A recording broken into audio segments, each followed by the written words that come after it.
Well, good afternoon, viewers. It's December 4th, Saturday, about 4 o'clock in the afternoon in Nogales, Sonora, Mexico, the Colonia Solidaridad. And I'm doing an update on the house. Now, it's been about a year and a half since July or August, actually, of 2020 that I did a comprehensive video. So made a lot of progress. As you can see, there's a third floor up there now, which wasn't there in the previous. And my dog's up on the balcony barking, and he's going to continue. I can't shut him up, so we're going to have to listen to that in the background. Normally I start down a street to get a front view, but you can see that in previous videos. So I'm just going to walk down the hill. Still recovering from that hip injury, so I'm going to keep the uphill walking to a limit if I can. So today we had, I think, a high of 70 and the lows going down to like 42, and for December it's very, very comfortable. So when I get up to the balcony, you'll see what you can't see. Below that chimney pipe and those two windows, of course, is the entrance to the first floor. What you can see now is the garage, and then you have a visible shot of the second floor and of the third floor. So I'm not going to walk through the man door, but we'll pass right by that on the way up. So I'm opening up the garage on the high side, and just for perspective, if anybody has never looked at the other videos, this neighbor's nice enough to let us toss our excess material, what we're digging down here, and then periodically my wife calls a bulldozer in and a dump truck and has it cleaned up. And we actually clean up whatever other mess is there too, but that's the thing. The neighbors here are all very good about cooperating. So if you look up, you can't really tell where our house ends now because the neighbors behind also built a wall. And where you see it starting to angle is hers, but the straight part is ours. So, and I'll cover as much of this comprehensively as I can. I'm going to try and keep everything to 30 minutes. Luckily, I won't have to climb up onto the roof because I can't any longer. But this is a water main. It's just a 1/2 inch, what I call the Mexipex. And then I have 2-inch ABS on it for insulation purposes and protection. So, and then it continues in here to the garage, that blue tube with the fittings. And I've explained before, you don't really need any special tooling. I've covered all the electrical. I have sub panels, 220 for the water heater, for the dryer, welder connections, wiring up in the ceiling. And of course, it's all that structural steel. They built all of that on site, piece by piece, because the angles are so funny on this house to maximize the square footage with the lot, that every length of girdering had to be different from the one before. So, and there's some material on the floor. This is for the door jambs and doors that they're building for the upstairs now. When we get there, I'll get to that. So I'm going to take my cane along with me in case I need it to go up the steps. I'm going to move a whole lot more slowly than I normally do. So, but of course, washer and dryer, as much as we can here is electric. We cook with gas, but the gas is bottled. There's no gas service coming to the house. And I don't know if I covered it before, but I'd rerouted a lot of the plumbing from the kitchen. That's just the kitchen sink drain there running along the wall into the main sewer line. And then it, of course, passes under this register so I can get to a clean out if I have to. And there's another register here. There's both a shut off for the water line, but I never have to open it because I have a main shut off here for the whole house. Then I have a hot water shut off right there. And there's an isolation valve to keep cold from going into the water tank if necessary. So briefly, I'll cover the vehicles. If you notice, this space is empty. Used to be my wife's Kia Soul parked in here, and because of the computer chip shortage, used cars are bringing a lot of money, and I didn't hesitate to jump on the opportunity to sell that almost 6-year-old car for $15,400, and I only paid $20 for it when I bought it, so it was a deal. It was just sitting here. We were insuring it, paying for license, using it, didn't need it. So the Explorer, this little $1,300 thing, gets my wife all around town, has been doing so. It'll be 3 years in April, and other than some minor maintenance, I haven't done anything to it. I've never put tires on it, nothing. It just keeps going. And then, of course, my personal vehicle is this little Ranger, and I have that 2020 Jeep Latitude, Cherokee Latitude for the company car, but it's parked at my parking place over on the Arizona side. I try to just keep 2 in here instead of 3. We can actually fit 4. I mean, I could put the Jeep in here between these 2, move this over, and have a small car the size of the Kia, but then I'm unable to do anything. And the contractors, every time they have material delivered, they have it dropped here in the garage, so it's real convenient for them. So, and of course, always, my compressor, my oxyacetylene outfit is under that cover, and my electric welder, and my rollaway with all the tools, and I still have my electronic stuff because I'll never get away from doing all of my own work. All of these boxes on the shelves, a lot of it's office supplies and things that I haven't touched for a couple years, but they're brand new shoes in there, work shoes that I just don't know which box that they're in. So till I get the 3rd floor done with the shelves, I'm not going to start moving that stuff upstairs. And then pretty much this whole first shelf is work stuff. That's all stuff related to my job. So, yeah, drop the cane. I'm trying to keep my fingers out of the lens. Much as I try, I always see that they end up in there. So let's move upstairs.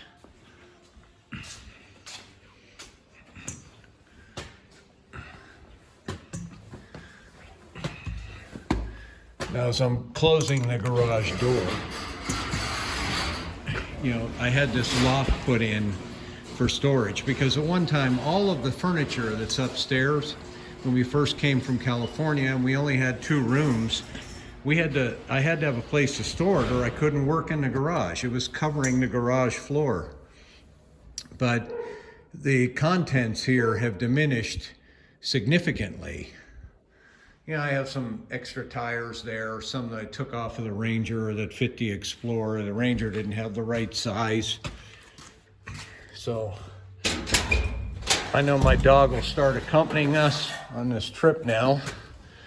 As soon as he hears this door open, he'll pop around, and there he is, like Curious George. So I'm going to continue hobbling up the steps. I forget what the count is, but it's more than 30 steps to get all the way to the 3rd floor. And other than being a pain, it's really good exercise. So, our balcony, which is a garage roof, looks like a real mess. Since they've been working, they have to access the gravel, the sand, they have to mix cement. And at our ranch property, accidentally, the lady who sold it to us sent a tractor in, and he ended up destroying a bunch of our trees. Well, it wasn't much I could do. You couldn't raise hell. There are no lawsuits in court over here like the US. So I figured since the trees were knocked down, at least I'd take the firewood. Now by spring, I'm hoping that most or all of this will be gone, and what's left will stack here nice and neatly. The lumber pile has to be here because the guys are working. And there's still some cement work and forming to be done. So other than that, when this was clean, and you can look at previous videos, you know, before we started going full bore here, this was a beautiful patio area, and it will be again. But for the moment, you know, there's construction material and tools and equipment and cement and so forth. It just has to be here. So let's look at some more new additions. We have a tower now for the water tank. It just moves slowly. You can see it way up on top of that platform. And from the upstairs balcony, where I'll take you shortly, you can climb that ladder to get up to service it. So that tank sits 1 meter above the highest walls in the house. So you have essentially at least 1 meter, maybe more, to any of the piping, which makes it really good for gravity feeding when the water's off, which is only every other day for 9 hours. I mean, if you have water Monday, you don't on Tuesday. You have it Wednesday, you don't on Thursday. Yeah, and you can see that ABS, that's all of the drain plumbing for the bathrooms on the 3rd floor and the 2nd floor. There was no way to work that into the walls and not interfere with the structural integrity. So I'll find a way to color blend it, you know, when we do the finishing. And that way it'll have some more aesthetics.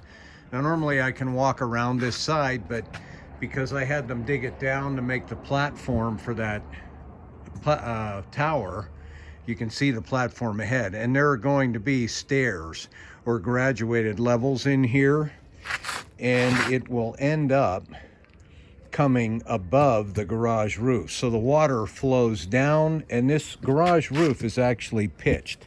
So any water that runs down here is going to have downhill to get to the street. This area of concrete where I'm pointing is all going to be removed.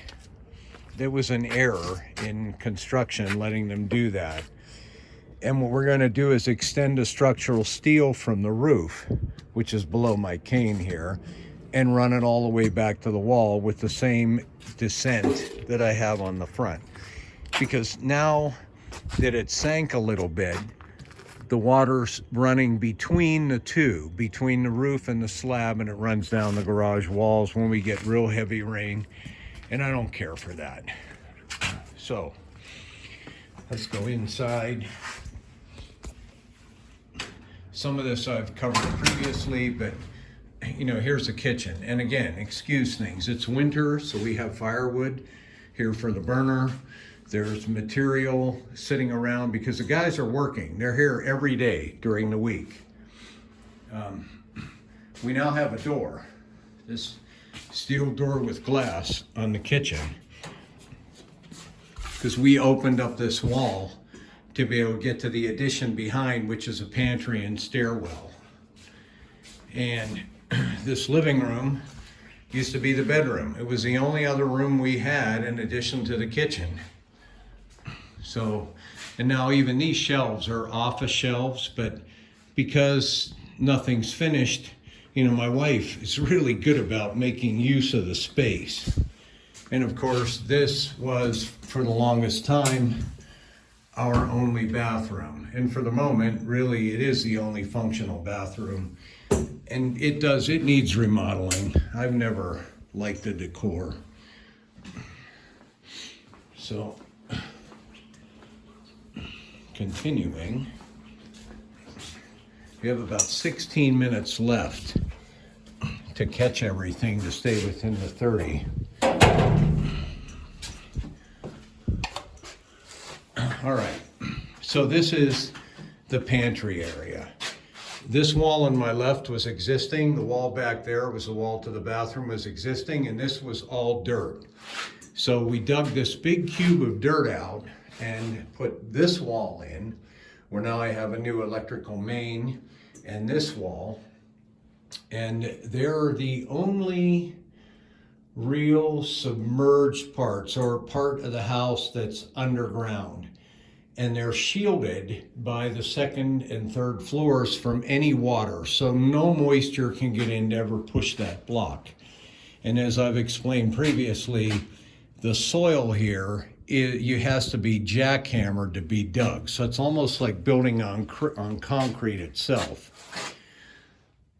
You know, when they were doing digging, they damaged some of the blocks, but again, you can see those concrete columns in the corner on our structures. That's what holds the weight, not the block. So, and that's the staircase. So my wife put these blocks and wood together for shelves for the moment, for pantry stuff.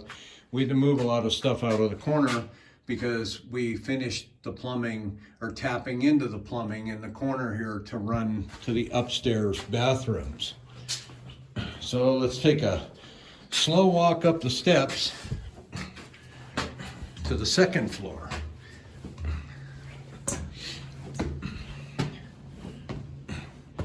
So you can see there was a block pillar down there. Instead of going with block, guy working here now just poured one of these cement columns, reinforced, and put the forms in and made the stairs to the third floor.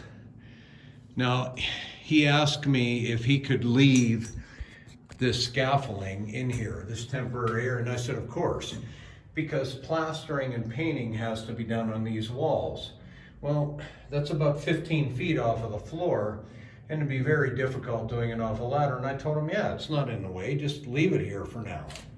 In a few months, once this is all plastered and painted, then we'll take it out. Meantime, it doesn't affect the living, so why not? So top of the stairs to the second floor, left turn, and we come into the master bedroom. So this master bedroom sits on top of the entire kitchen and living room downstairs. So whatever the size of the house was originally, you're now looking at the master bedroom. It's the size of both. Really huge, way more than we need, but I like it. It's very, very comfortable. And please excuse the stuff you see around. My wife got angry with me for shooting the video now, and I said, honey, don't worry, everybody knows we're doing construction, so we have to keep moving things from where they're working to where they're not working so that they have room. And eventually, you'll see when we get to the third floor, there's going to be hidden storage for all of this stuff. You know, this closet used to be down in the living room, which was the bedroom. I just threw it together with 2x4s, double-decker, because all the stuff we brought from California had to go in here, and it's worked out well. So I just moved it up here for now. You have the little shoe rack. Yeah, I mounted the TV here, but it's going to have to be moved because a mini split heating and air conditioning unit has to go on that wall. So we may have to do some rearranging in the furniture. Now, this is the master bathroom. This entire front area is for the commode, which is going there, and a sink and vanity is going in this corner. And this entire area is going to be walk-in, and where you see those cups and jugs covering the rebar, that's so nobody nicks a shin on them. That's going to have a tub, a cement tub.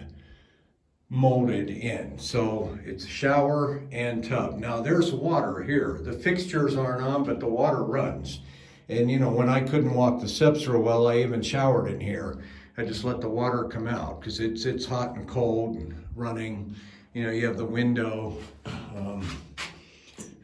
you even have light here. The only thing is we don't have fixtures and we don't have the tile on the walls and we don't have the tub done, but it's coming. These blocks are for the outline of the tub.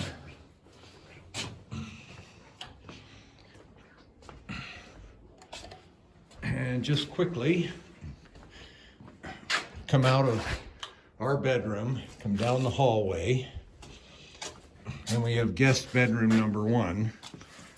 And of course, we had to take a bunch of stuff that was piled up on the blocks in my office and just stick it in here for the moment so that they'd be able to get to the blocks because they needed them. And this is, you know, temporarily what I'm using as an office. And again, there's plywood here and here that was stored in here. You know, suitcases, so on, which eventually will go in closets. But, you know, for the moment, tools, whatever it is necessary, but can't be in the way is here. And then, of course, you know, I have all of my office operating stuff, the desk, the computer, the printer, my file cabinets, so on and so forth. And then this is the guest bath. So this entry area is going to have the sink and vanity right there. And then the toilet is going right here. That drain, that pipe has to be cut down to the necessary size so the commode can sit. And we're going to put a provisional toilet in here this week so that when we have guests, or even for my wife and myself, so that we have a second one. It'll have to come out when the tile goes on. And this is the shower stall. So, and notice somebody didn't turn this water off real good, so we have a little drip going on, but I'll take care of that. You know, but this entire ceiling is going to be tiled too. All of the ceilings, actually walls, floors, everything get tile in the bathrooms. I don't like shower doors and I don't like curtains. They're mold collectors, they're dirt collectors. You have tile, you spray it with a cleaner and it's clean.